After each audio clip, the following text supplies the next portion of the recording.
Well, as we kind of figured, illegal immigration and the crisis at the southern border certainly became some of the most talked about topics at tonight's Republican presidential debate. 7 candidates were squaring off. This is the second GOP forum here, and our political reporter Jack Vink, he's been here all night watching it. So Jack, walk us through the big moments tonight. What are the highlights here? Well, Nicole and Doug, the Republicans who took the stage at the Reagan Presidential Library tonight are trying to emerge as the solid #2 candidate in the polls to the frontrunner, former President Donald Trump.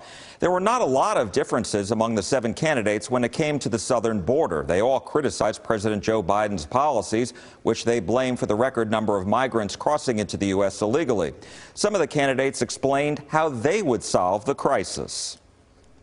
We need to make sure we put 25,000 more Border Patrol and ICE agents on the ground and let them do their job. I spent 400 miles down that border, and I'm telling you, Border Patrol agents aren't allowed to do their job. Let's go back to remain in Mexico policy. Instead of catch and release, let's go to catch and deport. As Commander-in-Chief, I'm going to use the U.S. military to go after the Mexican drug cartels. They are killing our people. So I guarantee you on day one, this border is going to be a day one issue for me as president. We're going to declare it a national emergency. Yes, we'll build the wall. We'll do remain in Mexico. But those Mexican drug cartels are going to be treated like the foreign terrorist organizations that they are. Militarize the southern border, stop funding sanctuary cities, and end foreign aid to Mexico and Central America to end the incentives to come across. But I do go a step further. You're right about that, Ilya.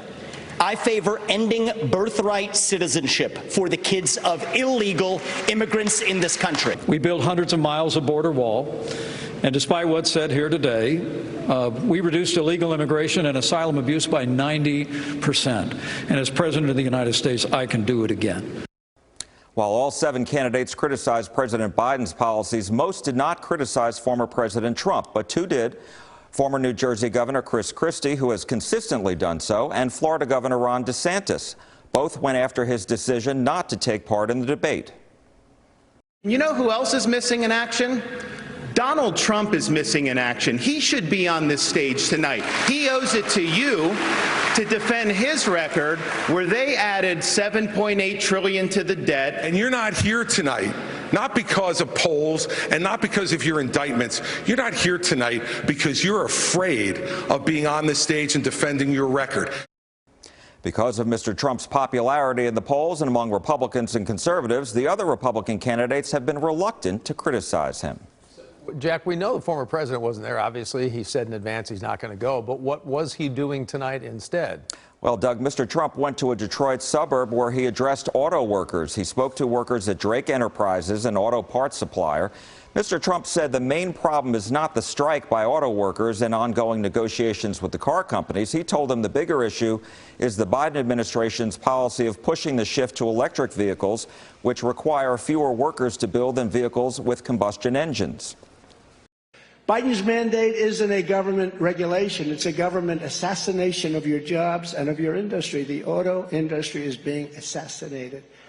And it makes no difference what you get. I don't care what you get in the next 2 weeks or 3 weeks or 5 weeks.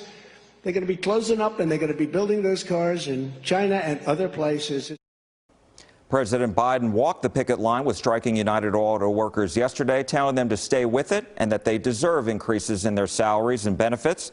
The UAW has widened its strike to 38 sites across 20 states.